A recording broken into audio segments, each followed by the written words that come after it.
relação do bem e do mal, e também da infância e da vida adulta.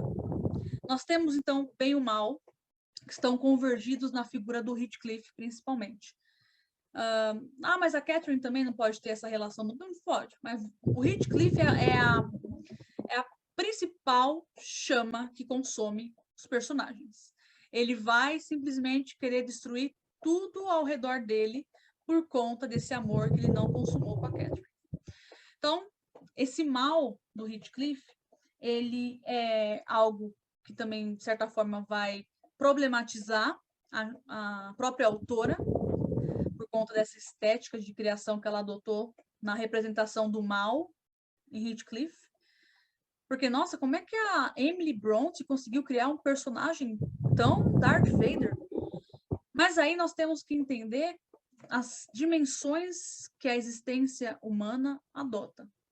E as dimensões que estão ali apresentadas no Heathcliff, elas estão super mega intensificadas, porque ele não tem um limite.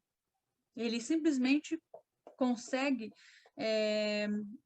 quebrar com todos os valores da sociedade para ter aquilo que ele quer. A vingança dele não tem limites.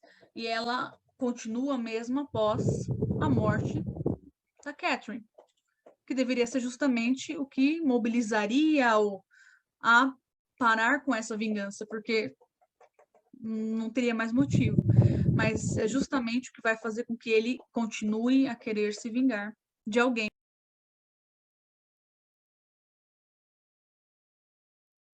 Isso nos leva, obviamente, a duas outras questões para entender um pouquinho mais a tragédia, que tem a ver com o mal versus o bem e a infância versus a vida adulta, onde nós vamos ter as convenções sociais. Então, primeira coisa, nós estamos lidando com, entre aspas, muitas aspas, uma história de amor. Mas não igual a gente imagina, né? Mas é uma forma de amar, né? Do Heathcliff e da Catherine. Então, o mal, que aparece principalmente na figura do Heathcliff, e aí depois ele vai se estendendo para certas reações da Catherine, nós percebemos o quê? Que esse mal, ele representa a intensidade do amor dos dois. Quanto mais o Heathcliff ama, mais ruim ele age. É uma coisa louca, mas tanto que é um amor bem fora do convencional.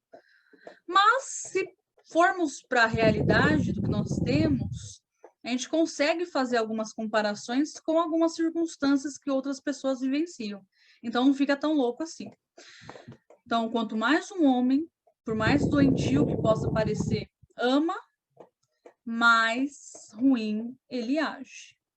No caso do Heathcliff, esse mal ao qual ele faz jus, não só não tem limites, como ele acaba afetando até mesmo a mulher que ele ama. Porque ele quer se vingar do Linton, ele quer se vingar do Edgar a qualquer custo.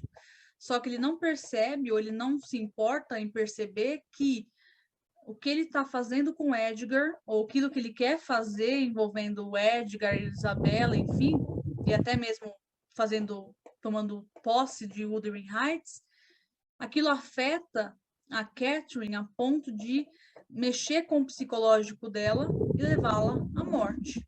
Então ele sabe que aquela morte da Catherine é um tormento duplo para ele. Mas, ao mesmo tempo, ele não consegue se desvincular desse mal, porque ele não consegue se desvincular do amor que ele sente por ela. Então, a maldade que ele vai ocasionando para as pessoas ao redor dele, o desprezo, o ódio que ele vai propagando,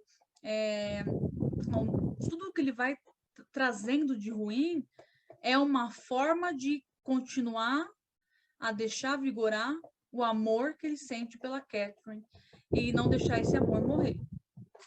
E, em contrapartida, nós vamos ter o Edgar. O Edgar também ama. Mas o amor dele é diferente. O amor do Edgar é aquele amor em que ele, depois que perde a Catherine, ele se torna recluso. E ele se torna leal a ideia da Catherine, mesmo após sua morte, mas sem aquela coisa destrutiva que o Heathcliff traz. Então, ele vai constantemente visitar o túmulo dela, tá ali demonstrando uma lealdade que vai além da vida, mas de maneira racional. O Heathcliff, ele vai para irracionalidade. Falei aqui. O Heathcliff, ele vai para a irracionalidade das ações. Ele pode fazer até o mesmo percurso que o Edgar, mas sempre de maneira irracional. E aí nós vamos para a questão da vida adulta versus a vida da infância. Então, na infância, nós temos aqueles dois personagens, né, Heathcliff e Catherine, passeando pelas charnecas como os dois selvagens, amigos, companheiros, aos quais não havia possibilidade de separar sem causar algum transtorno para o emocional deles. E, ao mesmo tempo, a vida adulta vai surgindo e mostrando para Catherine, principalmente, que o que ela tinha com o Heathcliff não era suficiente, que ela necessitava de bases mais sólidas para poder viver naquele mundo em que o status financeiro falava mais forte do que os sentimentos. E aí nós vamos ter dois pontos que vão finalizar para nós essa construção dessa tragédia feita pela Emily Bronte, que não chega nem perto dos livros, né, escritos pelas outras irmãs dela, que são mais sutis, têm temáticas mais suavemente apresentadas. Ela não, ela vai para o extremo, rompendo com as convenções e, ao mesmo tempo, mostrando para nós possibilidades dentro das personagens de um romance, que não é apenas um romance comum, mas o que em inglês se chama novel. Então, a novel é um romance, traduzindo, né, para nós, que tem essa complexidade das personagens diante de um mundo que é representação do real, mas não é o real em si. Porque não tem como representar o real sem ir para aquela coisa mais prosaica, mais trivial. E eles saem do trivial quando eles estão escrevendo essas novels que vão trazer temáticas para nos fazer entender a dimensão que os personagens adquirem dentro da sociedade. Os temas mais recorrentes, então, da nossa história, eles são o tema do amor, mas não o amor como nós compreendemos ele, aquela coisa cheia de firula, aquela coisa toda melosa, mas sim um amor que faz a transgressão do certo e do errado, para poder ter a continuidade dele no porvir. E é o que nós temos em vários trechos do livro. Nós temos essa transgressão de valores, essa transgressão do que seria moral, para ter a proximidade do bem-amado, a proximidade da amada, sem pensar no que está ali sendo colocado em risco. Temos aqui alguns trechinhos para fazer com que a gente consiga compreender o que é esse amor. Porque, vamos lá imaginar a Catherine. A Catherine, ela ama o Heathcliff. Fica claro isso. Só que, ao mesmo tempo que ela o ama, ela não consegue conceber a imagem dele ao lado de outra. É por isso que quando a Isabela demonstra estar apaixonada por ele, ela reage de maneira exacerbada. E ela fala o seguinte: eu não queria estar em seu lugar, nem se ganhasse um reino de modo algum, declarou Catherine enfaticamente e parecendo falar com sinceridade. Nelly, ajude-me a convencê-la de sua loucura. Diga-lhe quem é Heathcliff.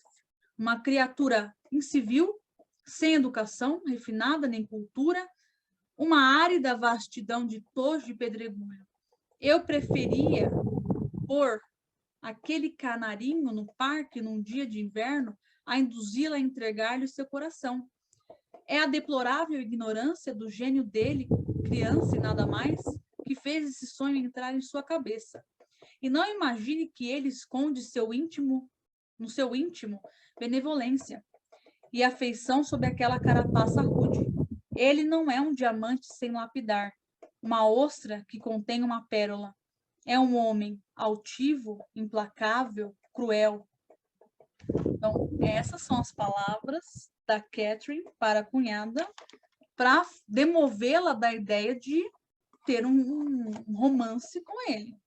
E, ao mesmo tempo em que nós temos essa Catherine falando essas coisas do Heathcliff, nós vamos ter esse amor que acaba afetando os demais ao redor deles. Tanto que o Edgar, ele se sente mal por perceber essa adoração exacerbada da esposa para com Heathcliff. E aí ele chega nela e fala: para se livrar de mim, responda a minha pergunta, insistiu o Sr. Linton. Você deve responder e essa violência não me assusta. Constatei que você pode mostrar-se tão calma como qualquer pessoa quando quer. Vai desistir de Heathcliff de agora em diante ou desistir de mim? É impossível para você ser minha amiga e sua amiga ao mesmo tempo. E faço questão absoluta de saber quem você vai escolher. Então, aqui, entendam amiga com uma conotação um pouquinho mais romântica aqui, tá? Uma coisa mais sexualizada, vamos dizer assim, mas não da forma que vocês podem imaginar, né? Tudo taradinho. Então, quando nós falamos de Wuthering Heights, nós não temos uma atmosfera erotizada. A gente não vê um Heathcliff beijando apaixonadamente a Catherine, ou o Edgar e a Catherine fazendo amor, a gente não tem isso. Mas nós temos algumas induções de que havia alguma coisa no campo amoroso. Então, quando ele usa minha amiga e sua amiga, dá a entender que ele percebia que a mulher amava o Heathcliff como homem, não como amigo, tá? E outro trechinho, a gente perceber essa questão do amor, aqui. Quando o Heathcliff tá ali, depois de ter sido desmascarado pela Isabela como um demônio, ele tá ali falando sobre os sentimentos da Cathy. Aí ele diz: e então Linton não valia nada, nem Hindley, nem todos os sonhos que sempre sonhei. 2 palavras compreenderiam meu futuro, morte e inferno. A existência, depois de perdê-la, seria o inferno. No entanto, fui bastante louco por um momento para imaginar que ela dava mais valor à dedicação de Edgar Linton que a minha. Se ele a amasse com toda a força de seu ser mesquinho, poderia amá-la tanto em 80 anos quanto eu durante um dia. E Catherine tem um coração tão profundo quanto o meu. Seria tão fácil o mar caber no buraco aberto por uma ferradura do que toda a sua afeição ser monopolizada por ele. Ora, ela gosta pouco mais dele que de seu cão ou de seu cavalo. Ele não tem nada para ser amado como tenho. Como poderia ela amar nele o que ele não tem? Então, aqui ele está dizendo que o Edgar, independentemente de ter todos os atributos que a sociedade considerasse válidos num homem, ele ainda não tinha o que o Heathcliff possuía. E isso tornava abaixo dele para ter a afeição da Catherine. Mesmo tendo essa noção exacerbada de se sentir possuidor do amor da Catherine, nós temos ali a forma calma, novamente, do Edgar, nos mostrando essa alma sensível que ele possuía. E aí a Nelly fala para nós: o sofrimento, combinado com isso, transformou-o num completo eremita, isso depois da morte da Catherine. Então, renunciou a seu cargo de magistrado, deixou mesmo de ir à igreja, evitava a aldeia em todas as ocasiões e passou a ter uma vida de completa reclusão, dentro dos limites de seu parque e de suas terras, apenas variando com passeios solitários pelas charnecas. E visitas ao túmulo da esposa, em geral à noitinha ou de manhã cedo, antes que outros caminhantes tivessem saído. Ele era muito bom, contudo, para ficar completamente infeliz durante muito tempo. Ele não implorava à alma de Catherine que o perseguisse. O tempo trouxe a resignação e uma melancolia mais doce que a alegria comum. Relembrava-se de sua memória com amor terno e ardente e aspirando, esperançado, um mundo melhor, onde não tinha dúvida de que ela se achava. Então, esse é o amor do Edgar pela Catherine. Não, né, amaldiçoando que ela ficasse atormentada enquanto ele vivesse, mas ansiando que ela estivesse num lugar melhor. E a gente vai perceber essa vontade dele de se juntar a ela nesse lugar melhor. Outro tema recorrente é a questão das classes sociais. Então, a gente vê, né, uma Catherine que aceita se casar com o Linton, o Edgar Linton, por conta do status que ele possuía, dos bens, propriedade que ele possuía. Mas, ao mesmo tempo, nós vemos um Heathcliff, em contrapartida, recorrendo a buscar a mesma posição social que o Edgar para poder fazer jus a Catherine. Então, toda luta, né, todo o esforço dele para poder enriquecer nesses 3 anos foi para ficar próximo a ela, e não para enriquecer por enriquecer. Ele tinha em mente essa vontade de tê-la como merecedor dela por conta desse status semelhante ao do Edgar que ele estava começando a adquirir. E a questão das classes sociais, ela se torna bem interessante de analisar, porque mesmo quando o Heathcliff ele começa a ter bens, ele tem propriedades, ele tem dinheiro, isso não modifica o caráter dele. Então, é bem problemática quando nós percebemos que o dinheiro não significa que a pessoa é melhor do que a outra. A gente vê, por exemplo, o Linton, que é o herdeiro dos Lintons, né, filho do Heathcliff, mesmo ele tendo sido bem educado, tendo tido o exemplo da mãe, tendo tido até referências do tio, não fez com que ele se tornasse um bom homem. Muito pelo contrário, ele se tornou uma pessoa desprezível aos olhos até mesmo da prima. Agora nós temos de tema a questão das famílias imperfeitas. Então, nem mesmo os Lintons, nem mesmo os Earnshaw são perfeitos. A gente tem que lembrar aquele jeito arrogante dos pais do Edgar. Eles trataram mal o Heathcliff simplesmente porque ele não estava bem vestido. O Edgar também, quando mais novo, zombou do Heathcliff, fez brincadeira com o Heathcliff envolvendo a questão social deles. Então, nós temos aí a questão do dinheiro não ligada a um tratamento diferenciado com relação às pessoas. Também nós vamos ter a questão da moralidade, que aparece em vários momentos do livro.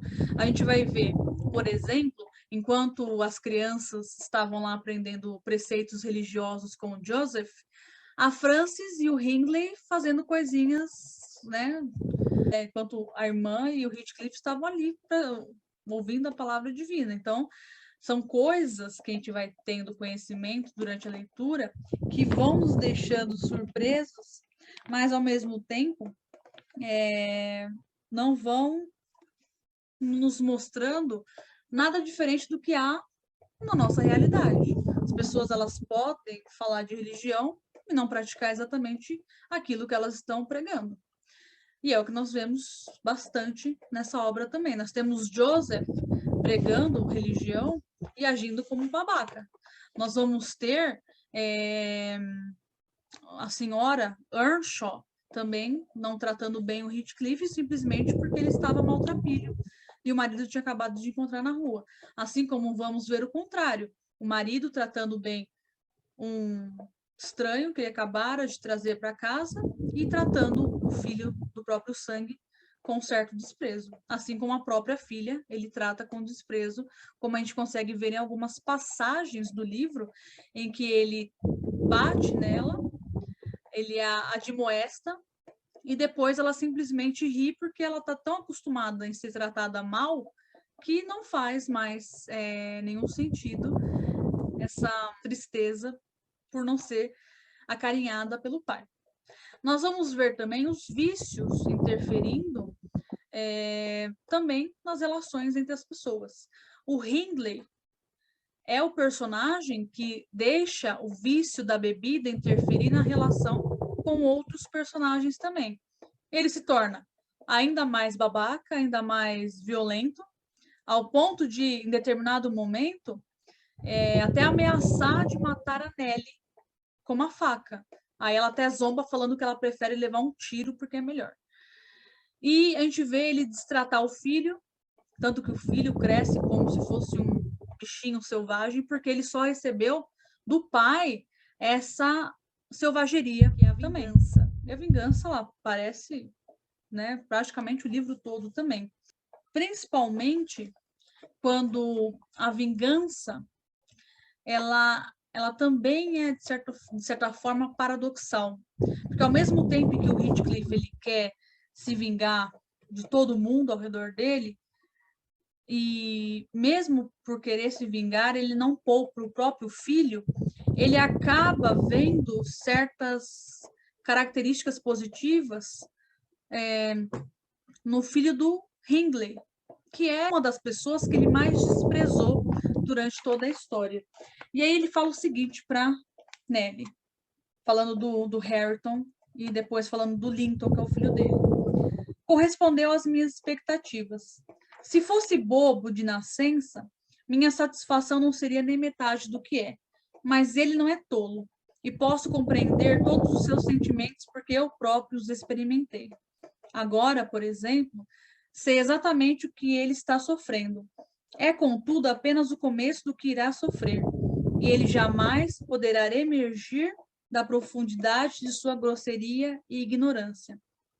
Apanhei mais depressa e levei-o mais baixo que o salafrário de seu pai me levou, pois ele sente orgulho de sua brutalidade. Ensinei-o a escarnecer de tudo que não seja animal, como a tolice e a fraqueza. Não acha que Hindley teria orgulho de seu filho se pudesse vê-lo? Quase tanto orgulho quanto tenho do meu. Há uma diferença, porém. E aí, embora ele zombe, né, ironicamente, dessas coisas de orgulho, porque, né, como dizendo, nem ele, nem eu temos orgulho dos nossos filhos, ou teríamos orgulho dos nossos filhos.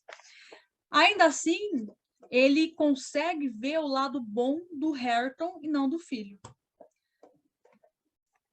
E fala o seguinte: há uma diferença, porém. Um é ouro usado como pedra de calçamento, e o outro é estanho polido para macaquear um serviço de prata. O meu nada tem de valioso, mas terei o mérito de fazê-lo ir tão longe quanto pode ir um material tão pobre. O dele tinha qualidades de primeira grandeza, estão perdidas, tornadas piores do que as não existentes. Nada tenho a lamentar. Ele teria mais do que qualquer um, mas eu estava ciente. E o melhor de tudo é que Hareton gosta muitíssimo de mim. Você terá que admitir que superei Hindley nesse ponto. Se aquele defunto vilão pudesse levantar de seu túmulo para me perseguir, pelo mal que fiz a seu rebento, eu iria divertir-me, apreciando o dito rebento, repeli-lo, indignado ao vê-lo atrever-se a injuriar o único amigo que ele tem no mundo.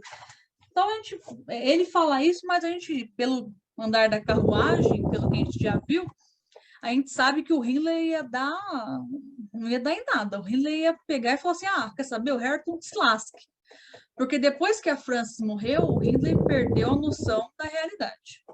O Hareton era apenas filho dele, mas não era tratado como filho. Era pior do que o que o pai fez com ele, mandando ele estudar fora. Mas, na mente do Heathcliff, aquilo com certeza ia fazer o Hindley se revirar no túmulo. Mas não só. A gente vai ter diversas passagens em que o Heathcliff deixa transparecer esse ódio, não só no começo, né, o ódio dele pelo Edgar, pela Isabella, pelo Hindley, mas depois pela geração que veio. E aí ele fala o ódio dele pelo filho e pela Catherine. Minha casa não está contaminada pela praga, Nelly, e hoje estou com disposição para me mostrar hospitaleiro. Sente-se, dê-me licença de fechar a porta. Fechou-a e trancou-a à chave também. Estremeci. Isso a Nelly narrando. Você vai tomar chá antes de voltar para casa, acrescentou ele. Estou sozinho. Hareton foi levar-lhe algumas cabeças de gado aos Lees. Exila e Joseph saíram para passear, e embora eu esteja acostumado a ficar sozinho, prefiro alguma companhia interessante quando possa arranjá-la, senhorita Linton. Aí tem um ponto final, tá, gente? Calma. Agora sim, respirei. Senhorita Linton, sente-se perto dele. Eu dou a que tenho. O presente não é muito digno de ser aceito, mas nada mais tenho para ofertar. É Linton, quero dizer. Como ele está olhando. É engraçado o sentimento selvagem que tenho para qualquer coisa que mostra ter medo de mim.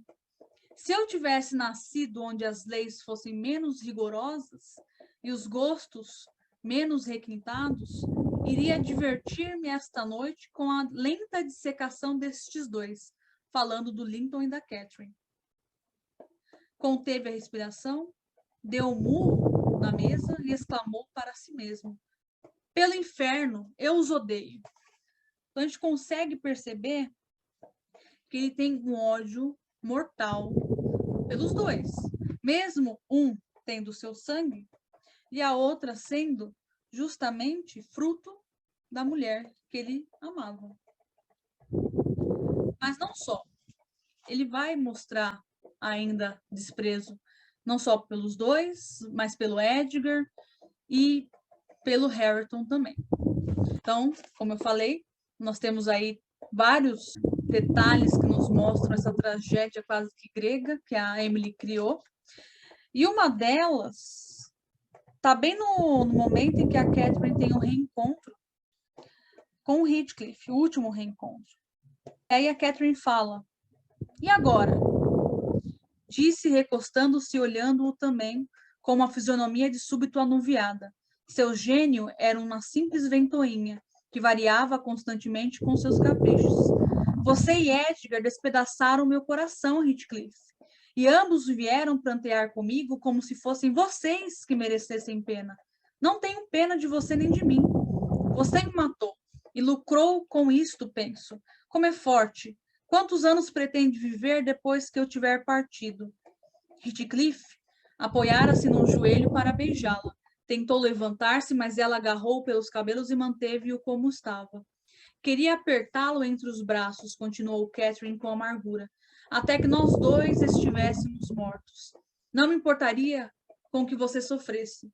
Não me importo com seus sofrimentos. Por que você não devia sofrer? Eu sofro. Você se esquecerá de mim? Será feliz quando eu estiver dentro da terra? Dirá daqui a 20 anos?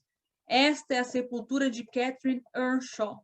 Amei-a há muito tempo e sofri muito quando a perdi, mas isso passou. Amei muitas outras pessoas depois disso. Meus filhos não são mais queridos do que ela era, e não me regozijarei de estar indo para junto dela com a morte. Sentirei deixá-los. Dirá isto, Heathcliff? Não me torture até eu ficar tão doido quanto você, gritou ele, desvencilhando o rosto e rilhando os dentes. Está possuída por um demônio, prosseguiu ele selvagemente, para falar dessa maneira quando está à morte. Refletiu que todas essas palavras ficarão em minha memória, devorando-me eternamente, depois que você me tiver deixado? Requintes de uma tragédia, né? Só uns detalhezinhos para vocês perceberem que quando nós estamos falando de tragédia, nós estamos falando de, no caso aqui, né, um amor que não teve um final feliz. E teve, logicamente, momentos de muito drama, muito sofrimento, muita lágrima. Deles, nós vamos ter, como eu tinha falado antes, a infância versus a vida adulta. Então, a gente tem uma Catherine, em alguns momentos, mostrando que na infância ela era um espírito livre, capaz de ficar ao lado do amado. E depois, na vida adulta, ela está ali relembrando o Wuthering Heights, do qual ela fora afastada, e sempre com aquela sensação de, né, nostalgia, de tristeza por estar longe, não só da propriedade, mas do que ela representava, que era aquela infância livre, das responsabilidades da vida adulta e da supervalorização da moralidade que a vida adulta trouxe para ela. A questão do misticismo também é um dos temas tratados, e ele aparece em alguns momentos, né? Como eu falei, aparece na questão em que a Nelly não quer ouvir a Catherine falar do seu sonho, porque ela tem medo do que ela vai contar. E ela até esconjura a outra tentar falar. E tem um outro em que a Nelly fala o seguinte: coitado de Hindley, exclamei involuntariamente. Estremeci. Meus olhos corpóreos deixaram-se levar momentaneamente a crença de que a criança levantara o rosto e me olhava de frente. A impressão se desvaneceu num piscar de olhos, mas imediatamente senti uma necessidade irresistível de ir ao morro dos ventos vivantes. A superstição me compelia a obedecer a esse impulso. E se ele estivesse morto? Pensei. Ou se for morrer em breve? E se aquilo fosse um presságio de morte? Então, a Nelly tinha bastante dessas coisas de certas falas soarem como presságios. E aquele vislumbre do olhar da criança soou para ela como um presságio. Por fim, não vou ficar em muitos temas, mas esse livro aqui, ele não é longo, não é extenso, mas ele tem muita coisa para ser trabalhada aqui. A morte como consumação amorosa. Então, também em várias partes do livro, nós vamos ter o Heathcliff considerando a morte como única forma de se juntar a Catherine. A Catherine também vê a morte não só como forma de se juntar ao Heathcliff, mas também como uma forma de expurgar as coisas que não estavam de acordo com a sociedade. Embora isso aqui não seja um pensamento dela, mas é uma leitura que se faz das circunstâncias que envolvem toda aquela dramaticidade exacerbada da personagem dela, diante de momentos em que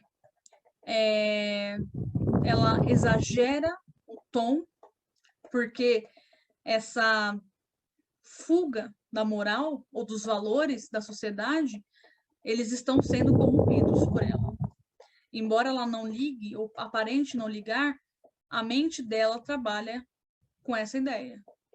Tanto que a morte, ela é dupla, né? Ela é uma expiação e, mais para frente, ela é consumação do amor. Assim como foi para Edgar. Edgar, quando estava no leito de morte, disse para a filha que agora ele estava se unindo a Catherine e que mais para frente a filha também se uniria a eles. Homem mórbido, né? Mas tudo bem. O importante é mostrar que a morte também é consumação amorosa, mesmo amorosamente familiar ou fraternal.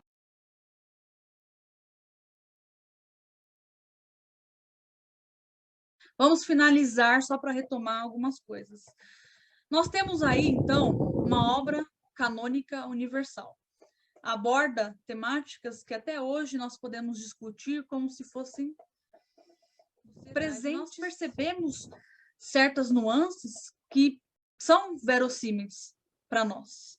Então, por isso que são temáticas universais dentro de uma obra que ela não consegue ter finalização.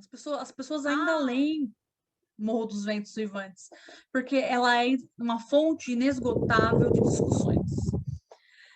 Não só pelo que eu apresentei para vocês de alguns temas, algumas coisas presentes na obra, mas porque é um romance visceral. É um romance que causa agonia e incômodo por ser perturbador. Ele não é uma coisa de conto de fadas. Você não está ali diante de um amor tranquilo, de uma coisa que a gente sofreu, novela mexicana, a mocinha sofreu, no final terminou com o mocinho, blá blá blá, aquela coisa melosa. É um romance que nos mostra a agonia de um amor que teve ali vários empecilhos surgindo e não foi consumado, a menos que a morte tenha trazido essa consumação. Nós imaginamos que sim, mas o livro deixa em aberto muitas coisas. Os personagens são problemáticos, extremamente complexos. Então, nós temos personagens que não se esgotam dentro da narrativa. Eles podem fazer várias coisas, eles podem ser exagerados, né? Podem ser duvidosos, mas eles ainda nos fazem querer compreendê-los mais e mais a cada dia. A gente não consegue simplesmente olhar a Catherine Earnshaw e pensar, não, é maluca. Não. Por que aquela personagem agia assim naquele contexto, né?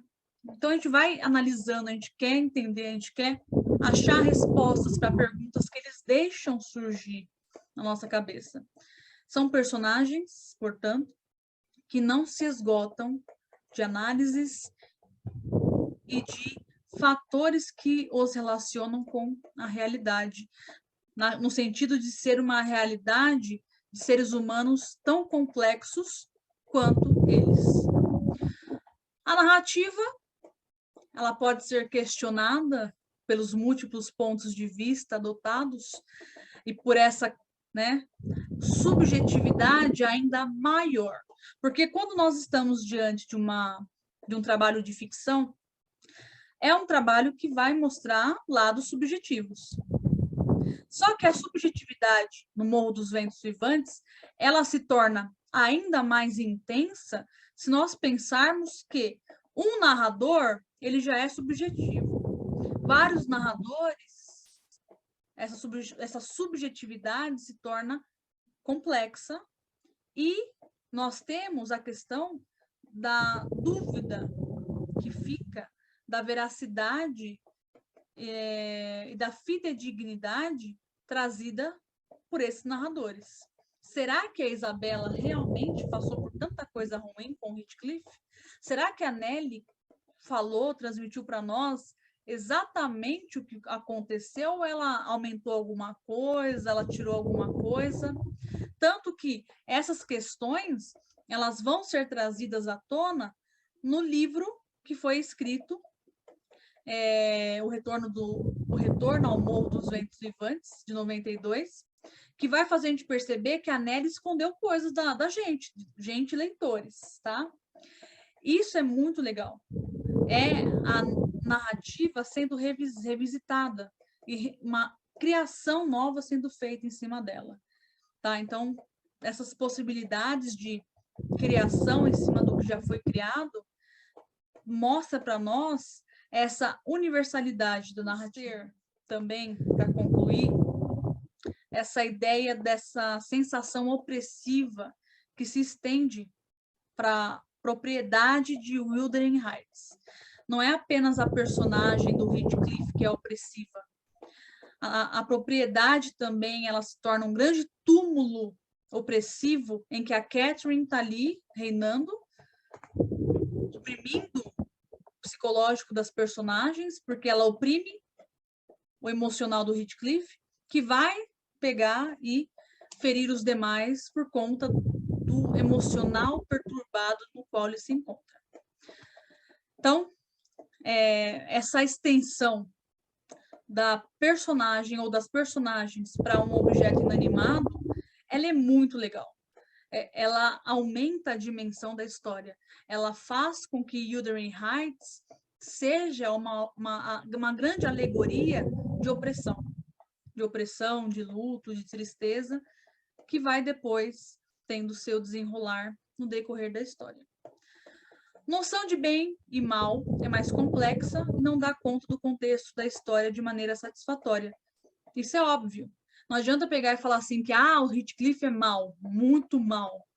Tá, ele faz coisas ruins, ele realmente é um cara assim, pior que o Darth Vader. Mas, ao mesmo tempo, o lado humano dele decorre desse amor que ele nutre pela Catherine até o fim. Então, essa noção do amor dele, por mais doentia que seja, ela humaniza, ela torna ele verossímil dentro das nossas perspectivas de possibilidade de ação para um indivíduo detentor de um amor que ele não consegue consumar em vida. E ele também não consegue sair daquela sensação de se sentir humilhado e inferior. E isso faz com que esse amor também não seja concretizado e os sentimentos dele sejam ainda mais intensificados para o mal. Mas o mal, ainda assim, não consegue dar conta, né? A palavra do mal não consegue dar conta de explicar o Heathcliff para nós, de tão complexo que ele é. Assim como a Catherine, a gente não pode falar que a Catherine é uma personagem má.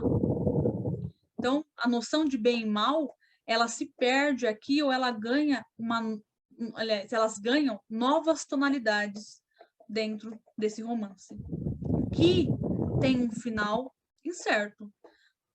Será que o Heathcliff e a Catherine descansaram após a morte dele? Conseguiram ter aquele descanso eterno? Porque nós temos lá no final, né, o menino viu um Heathcliff caminhando sobre a terra. Mas se ele morresse, ele não ia encontrar a Catherine? Porque ele abriu até uma parte no caixão para poder ficar perto do caixão dela? Então, sabe, tem certas coisas que fazem que nós pensemos.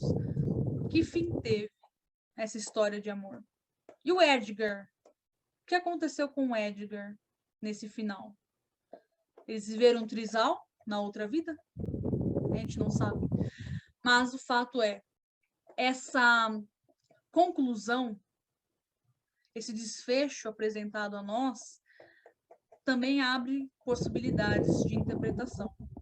Até que ponto o amor ele é tão grande a ponto de sobreviver na outra vida, mesmo diante de todas as ações praticadas para que ele fosse consumado.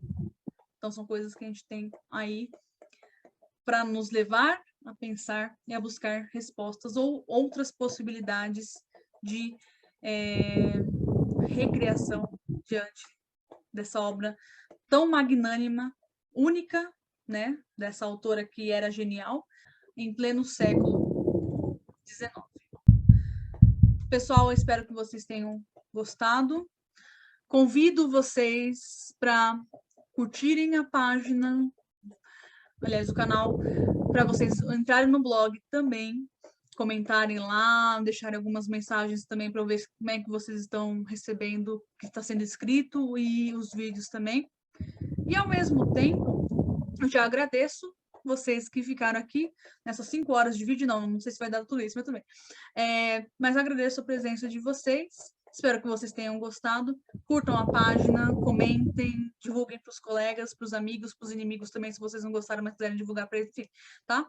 Então, muito obrigada e eu vejo vocês no próximo vídeo.